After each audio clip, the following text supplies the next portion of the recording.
பற்றி தெரிந்து கொள்வோம். குர்ஆனை பற்றி கேள்வி பதில்கள். திருக்குர்ஆன் ஓத துவங்கும் போது என்ன கூற வேண்டும்?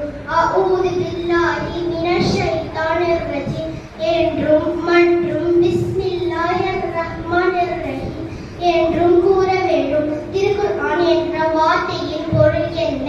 ஓதுதல், ஓதப்பட்டவை, ஓதப்பட வேண்டியது என்பதாகும். திருக்குர்ஆன் யாரிடமிருந்து இறங்கியது? அல்லாஹ்விடமிருந்து இறங்கியது. திருக்குர்ஆன் யார் மூலம் இறங்கியது? ஹஸ்ரத் ஜிப்ரீல் அலைஹிஸ்ஸலாம் மூலம் இறங்கியது. திருக்குர்ஆன் யாருக்கு இறங்கியது? ஹஸ்ரத் முஹம்மது நபி ஸல்லல்லாஹு